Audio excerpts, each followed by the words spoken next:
He looks like some disheveled drunk that wandered onto the political stage.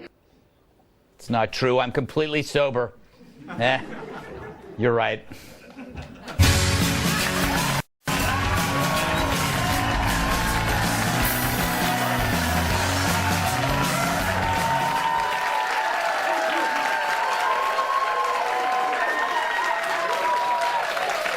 It was quite a week for the orange chic. First, Senator Kirsten Gillibrand demanded that Donald Trump resign over past harassment allegations. Yes, she's quite the defender of women. I think we have tape of her condemning Ted Kennedy. Roll it. I guess not. But maybe Ted was a real gentleman after all, when he wasn't driving women off bridges. And now she thinks Bill Clinton should resign 20 years later. How convenient. Maybe say something when you could still get it up. And great job standing up to Harvey all those years. Now, I'm merely pointing out the obvious. It's political when they hopscotch their targets. Ted Kennedy, skip. Clarence Thomas, land. Bill Clinton, skip. Donald Trump, land. You sense a pattern here? Anyway, Trump responded to Gillibrand, tweeting that she'd come begging for campaign funds and that she'd do anything for them. And that set off the familiar flesh-based car alarms. Senator Warren accused Trump of slut-shaming, which is weird because he said the same thing to Mann, Cruz, and Romney. Trump's an equal opportunity trash talker. Sounds like Liz is calling the senator a slut, not Trump. If I were Native American, I'd be very disappointed in her. But it didn't stop there. Here's Morning Woe.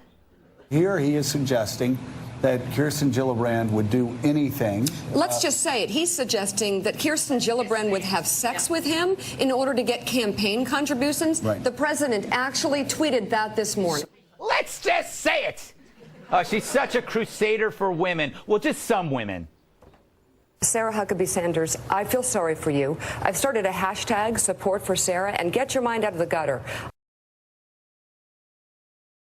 I seriously support you in your quest for truth, in your quest for goodness, in your quest for love of country, because you haven't made it there yet.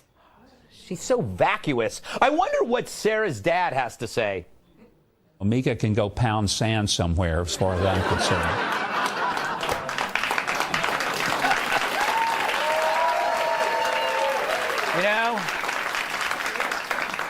You don't piss off the Huck.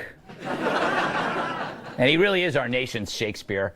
Speaking of Sarah, here's April Ryan challenging her over Trump's tweet. You have to watch April's face in this. April? Gillibrand owed an apology for the misunderstanding from the president's tweet this morning because many, including the senator, thinks that it's about sexual innuendos. I think only if your mind is in the gutter would you have read it that way. And so no. See,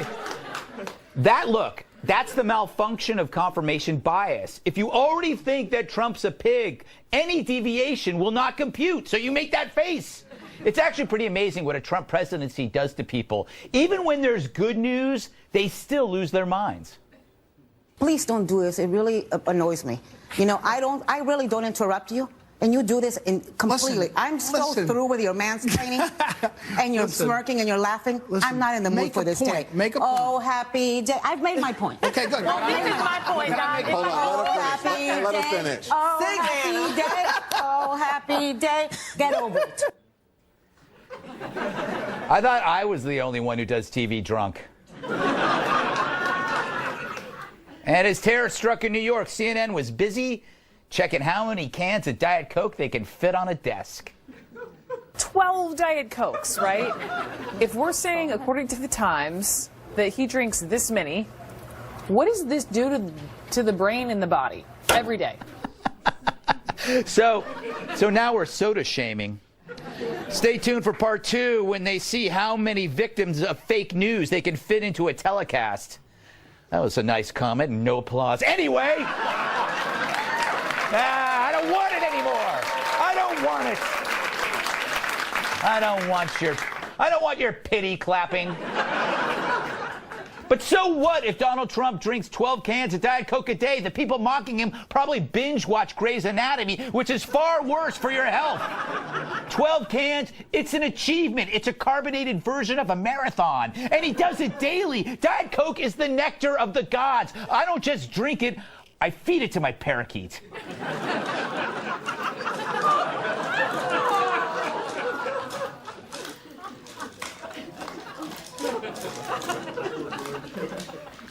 I love it. But not my lizard.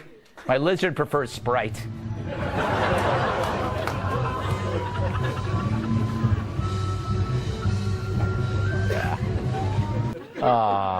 But as the media chases Diet Coke, Trump went to work. He's inching closer to a decent tax deal, and luckily he got rid of the albatross that is Roy Moore. And so what if we got Doug Jones? He won't last. A lefty in Alabama is like a slice of pie on Michael Moore's lap. It disappears, or somewhere it gets lost. And the president has already moved on. The directive I'm signing today will refocus America's space program on human exploration and discovery. It marks an important step in returning American astronauts to the moon for the first time since 1972 for long-term exploration and use. Yes, we're heading to space. It reminds me of a movie. In a world of Earth and gravity. Dreaming big. This Christmas. Yeah. We're going to the moon, and when we get there, we're going to build a wall.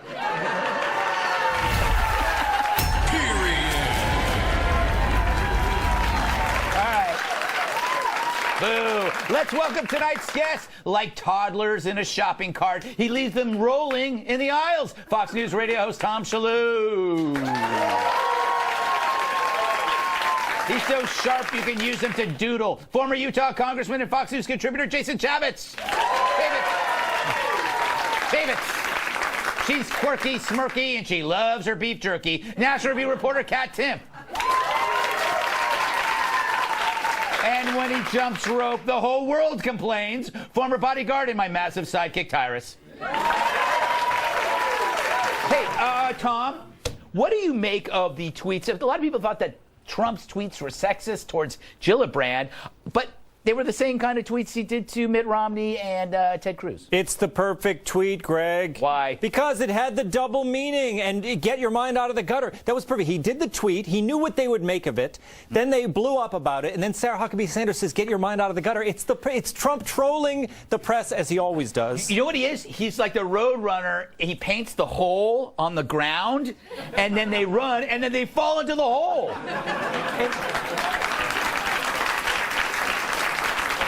And it's allowed. It's allowed. Sexual double entendres, they're allowed, Greg. Kat, you told me in the green room that you agree completely with Tom. I disagree with Tom. Oh, okay. Why? I just think it's not okay to basically suggest in a double entendre that a woman is prostituting herself or willing to prostitute herself. But where's the suggestion? He didn't say begging, Greg. He said begging. I know what begging is. What's begging? We all know, unless he's like running around like Joey Tribbiani doing this and doesn't know what a quotes mean, he meant for us in our mind to go there. So he felt that Ted Cruz was begging? Probably. And Mitt Romney He said begging. He didn't say begging. It's very different. I don't know. I think, you know what? Punctuation is a hell of a drug, guys. I think you're a hypocritical feminist. If men and women... Whoa, don't talk to me like that. I have a name, Greg.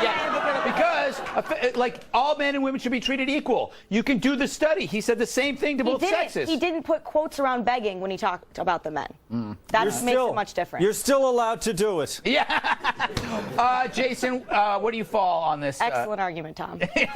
I'm smart enough to not engage in that conversation. I want to talk about the moon. All right, tell me about the moon. I love that Donald Trump doesn't have enough on their plate between taxes and North Korea and ISIS that he also wants to go to the moon because golf courses and drilling, there's a lot to be done there. There is. You got the Trump rocks. You can sell Trump rocks. There's no Trump water, though, at least as far as we know. All right, Tyrus, I'm going to let you comment on whatever you want. I think you're short and mean. Tell me something I don't already know. You know what? The moon thing, I think we can put it all together. What? I think the moon is his escape strategy. I think the way that all these crazy investigations and innuendos, you can't say anything, can't type anything anymore. So he's going to be like, listen, I'm going to the moon. Who's going with me? And we got rocket ships, golf courses, McDonald's, all the Diet Coke you can drink. It's going to be That's the scandal. It's going to be phenomenal. That's the real So you think he's collusion going to go that's there going on. with a rocket filled with Diet Coke? Yeah, and McDonald's. And Omarosa. No, she can't come. I mean, they all focused on the Diet Coke. The thing I can't get over, it's 2 Filet-O-Fish. Yeah. Who buys Filet-O-Fish? Me! They're terrible. They're delicious! Wait a minute, you mean filet? Lent 2 Filet-O-Fish for a certain amount of money Fridays, whatever it is. No, that's the best. McDonald's. It's gross. It's the worst thing at McDonald's. Kat told me she would do anything for a fillet of fish. Wait a minute. I'm not laughing at that. She's not laughing. I'm not. Let the record reflect. I'm not laughing at that. All right. Well, I think we can all agree that I'm right. All right, coming up, we discuss net neutrality with the experts. Just kidding. I'd rather talk about Omarosa, the story that will have no profound impact on average American lives. Next.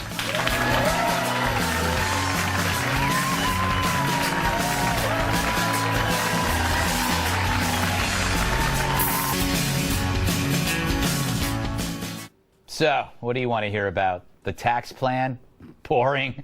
Net neutrality? Confusing. What else you got, news?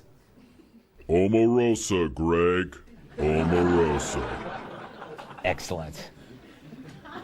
A high-profile departure at the White House today. The press secretary announcing the resignation of Omarosa Manigault-Newman, a former contestant on The Apprentice. There are conflicting reports tonight about what happened surrounding the departure of Trump aide and former Apprentice contestant Omarosa Manigault-Newman. The White House officially says that Omarosa resigned, but CBS News has learned she was, in fact, fired. Yeah, adiosa, Omarosa.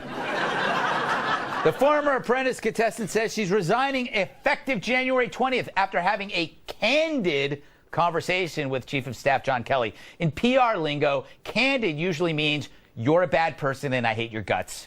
CNN contributor April Ryan reported Omar was fired and escorted out of the White House. Omarosa calls fake news. No one else has reported what she's reporting, and this is the one person who has attacked me for the last year. And so you know that this is personal. Maybe you're a jerk. Anyway, the White House has wished her the best, which again in PR lingo means please go away, you scare us. By the way, Omarosa, why are you resigning now? I wanted to make the 1-year mark. That was one of the goals that I set out to, and then get back to my life. So that was her goal, to make it 1 year in the White House. That's like me saying in high school, my goal is to have acne and no girlfriend. I didn't have that choice, all right? And she didn't have that choice either, Tyrus. She's making it sound like it's her decision. She wasn't supposed to be there. That's my statement. No, you're right. She was not supposed to be there. Right. She didn't even win. I know. I mean, Did Geraldo win? Who won? I don't know. I was out living life. Bret Michaels won. Bret Michaels! Rock of Love. Interrupt me one more time.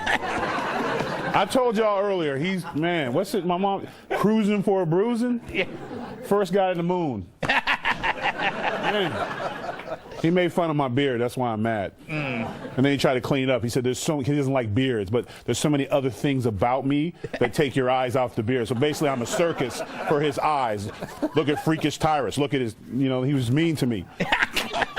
Hypersensitive today. Mm-hmm. Are you going to answer the question? No, I don't want nothing to do with Omarosa. It sounds like a bad drink. I just don't. She's trouble.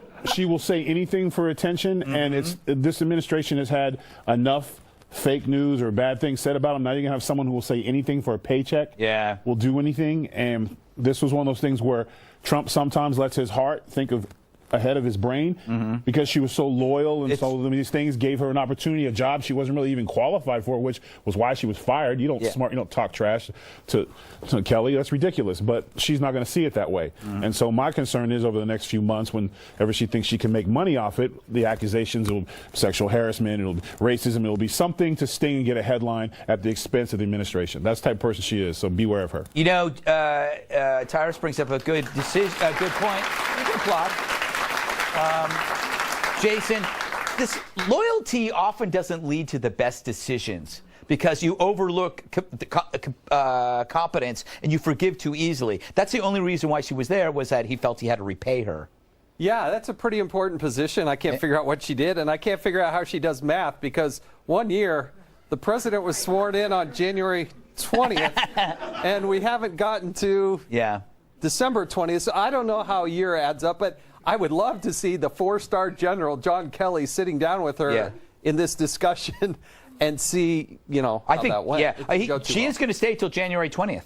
She is. Well, so she gets paid. She gets paid. Oh, she's gone, but she gets paid. But her car was deactivated. Yeah, they kicked her out. You know, Tom, every company has this type of person who gets a job as a favor. You're one of them. I told you, Tom. I told you. What? Told you about him. Where do you? What side are you on? Are you on Team Omarosa? Of course I am, Greg. Can you think back 10 years ago, if we could look into the future and see that Omarosa would be in the White House? It's like our dreams are coming true. My only disappointment was that President Trump didn't fire her himself on camera. The thing that bothers me about this White House is that it's not more like The Apprentice. He should fire people himself on camera, and we should walk her with the rolly bag out of the back of the White House. Yes. And film it. Into the car. That's the best part. Yes. The rolly bag. And they always get in the back of the car, Kat, and they say, "This isn't the last you've seen of me." They always do that on The Bachelor, The Bachelorette, every one of these shows that I'm sure you've applied for. Well, not quite yet. What I love about the way this all went down is what happened is there were all these reports that it went down in such a crazy way, all these crazy stories, and she just said, no, that's fake. Yes. So she's not working for him. She's now moved on to being him, apparently. It's the exact same thing, but she was definitely fired, and it's really, really strange and sad to get essentially fired by the same dude twice. Yep. Is that a jab at me? No. No, I've been fired by the same person. Everything is about you. Yes. All right. Well. I, too, have been fired by the same person twice. Me, too. I am crushing it. I don't know. Anyway, I wish her the best of luck, which means please stay away from me. All right. Up next, finally, a texting scandal that could end all texting scandals, or not.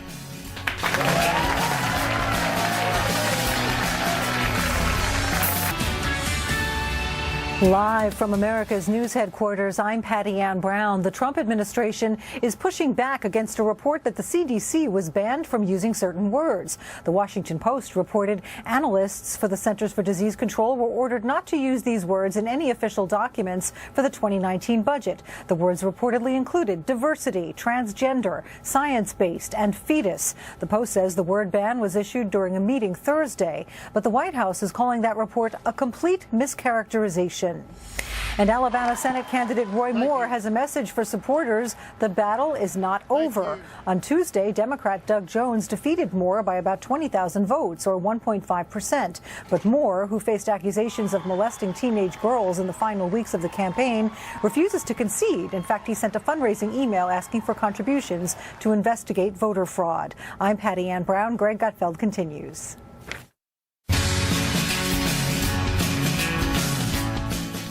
It's perplexing to see all their texting. So, do we need another special counsel to investigate the FBI and career officials at the Justice Department? Because some biased against the president? That was a big issue in a congressional hearing this week. Look at these faces. After we read all those text messages between FBI Russian investigator Peter Strzok and his colleague / lover, FBI attorney Lisa Page. I love saying lover. Texts that were sent during the 2016 campaign. Here are some of their greatest hits. He said, "God, Trump is loathsome human." Yet he may win. Good for Hillary. She said, it is. Then he said this, just went to a Southern Virginia Walmart. I could smell the Trump support. Well, they sound like lovely people. And then this exchange, it's a big deal because it suggests a possible conspiracy. Strzok writes, the path you threw out for consideration in Andy's office, that there's no way he gets elected, I'm afraid we can't take that risk. That went over well with Republicans. This guy thought he was Super Agent James Bond at the FBI. Put on a jacket. And here's Trey Gowdy letting loose.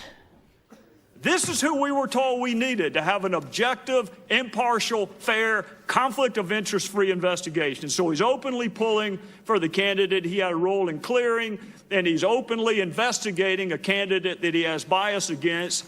And then if that's not enough, he says Trump is an effing idiot. What the F just happened to our country? I got to say, I like that guy. He's like It's true. It's true, Jason. You check him out. He's got a weird look. I love Trey Gowdy. I hung out with him in Congress probably more than anybody else. And he looks like a character out of Justified. He was having a good hair day. He couldn't get the tie quite straight. No, that's a Huey Lewis thing. But that's his, that's his stick. And you know what? He is one of the smartest guys in Congress. No. I like it. I like his style. He's an interesting person. He's awesome. Yeah. Oh, okay. Yeah, it's the Trey Gowdy hour. A lot of Trey Gowdy fans. A lot of Trey Gowdy. The guy brings his game and he knows what he's talking Watch about. out Monday, some scandal will come out. Trey Gowdy arrested. 20 bodies found in his farm. Anyway, Jason, is this merit investigation?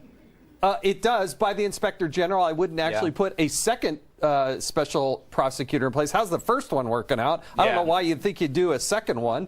But the Inspector General has been at this for a year and a half.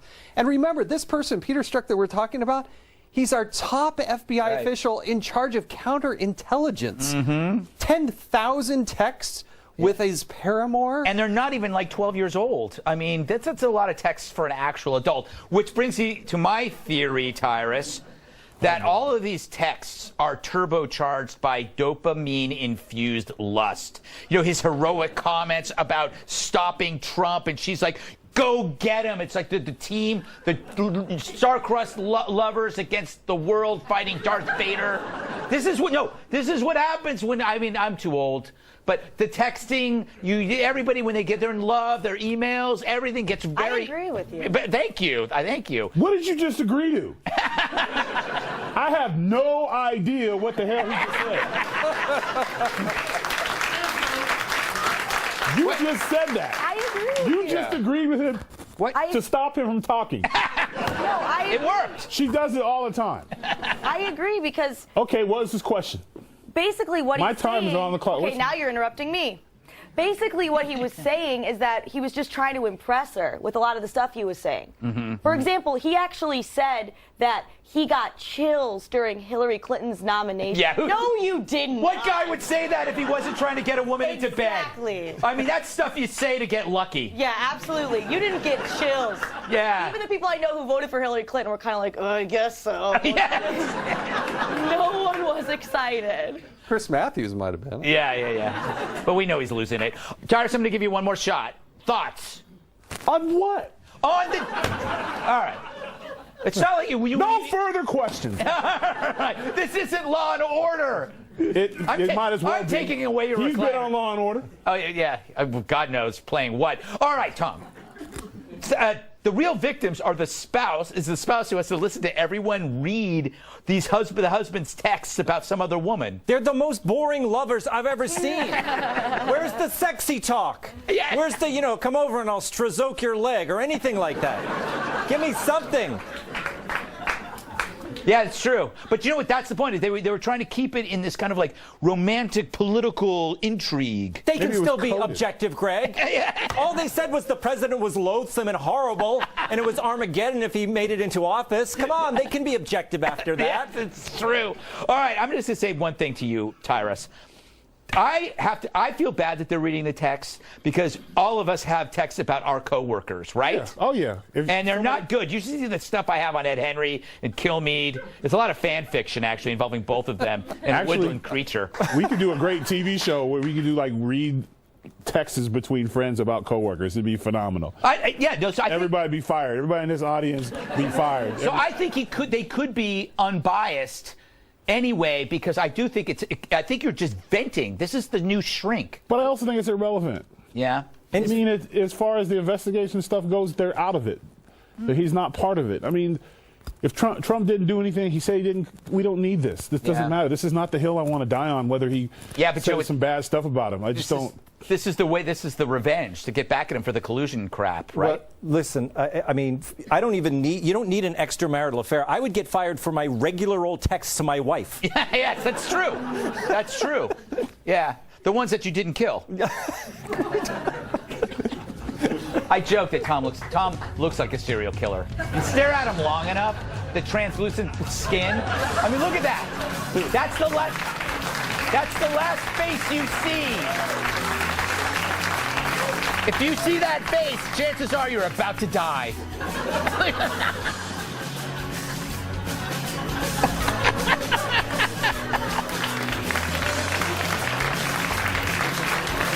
Amazing. All right, coming. They're just saying no to the booze and the blow. According to a nationwide survey, my favorite kind of survey, smoking and drug use among American teenagers have hit their lowest levels in decades. With the exception of pot and vaping, everything else is down across the board compared to the 1990s, a decade that sucked, so it makes sense. Remember 1997? Yeah, it was the year of Bop. Titanic, terrible film. And, of course, Beanie Babies. No wonder kids did more drugs back then. As for today's teens, 33% report using drugs at some point in their life. That's like a fifth. I'm kidding. 17% have smoked cigarettes at least once, and 26% have been drunk. All big drop-offs from 20 years ago. Anyway, kids, don't do drugs. Here's me the last time I did drugs.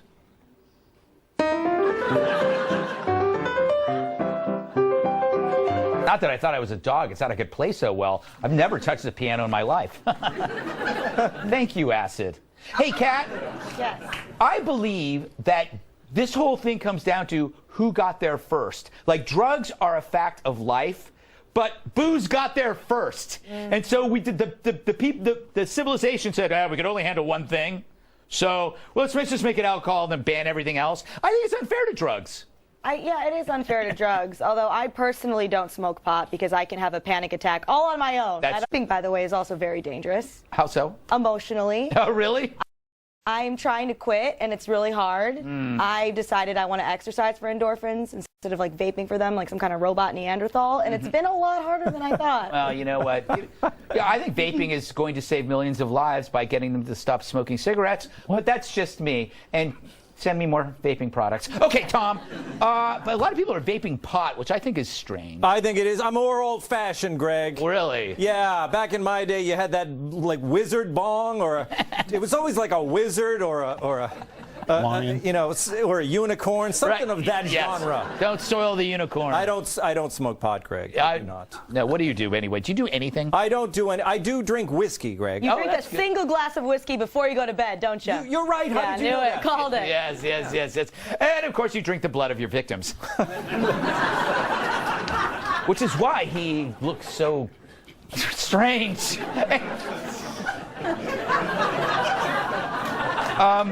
Jason, we all know that you're heavily into drugs. What are your thoughts about the decline? Is this good? People think it might have to do with smartphones. The decline is good. I can't say that I've done any of those things along the way, but all this talk about pot, I'm really getting hungry. Well, we spiked your drink. That's what they tell me, that happens. Tyrus, I came to you last because I don't think you do drugs. You don't know me. You might be correct in this instance, but you don't know me. Well, here's the thing. Those numbers A good point. Very good point. There was That's Ritalin in the 90s. Not like it is now. Very good point. There was Ritalin in the 90s. Not like it is now. Getting alcohol requires ambition. Yes. You have to do a beer run. Yeah. I remember trying to get somebody to buy up for me. You know, when you wait out for somebody to buy up for you at 7. You and then post I up, gave money to a young gentleman who came out and then punched me in the face with my beer in his hand. No, that's terrible. That's messed up. But the point is, you had to be ambitious to get alcohol. Yes. You know what I would do? What? Dress up like an old man. Oh, that's right. This is something you have done. You know, you always tried to look older, tried to look 19 or 20. I was like, why not go the whole hog? So I would look 70. Yes. They never checked the ID of an old man. Worked like a charm. That is so amazing. Who's going to ask for your ID if you come in with a cane and you're hunched over? They would carry the case of beer to my car. And that's my point. Yeah. That's my point. Well, you had to go. You had to be adventurous. You had to go get it. Now, if it's not an app for it, this is. You know what? This is what worries me is that when you were young and you drank beer, you would still like maybe go to college and get a job. If you put pot before your achievements, you're less likely to go do things. Pot should be treated like a martini. Well, but you have it after work when you're successful. But you have amazing ideas when you smoke pot. Yeah, it is true. You know what I'm saying? Like I always had some great. I could never remember them, but I had some phenomenal My ideas. idea was always get more pot. You know. Anyway, it's like wishing for more wishes, Greg. For more wishes. Okay, still to come. The Rock and Roll Hall of Fame announced the 2018 inductees. We pretend to care next.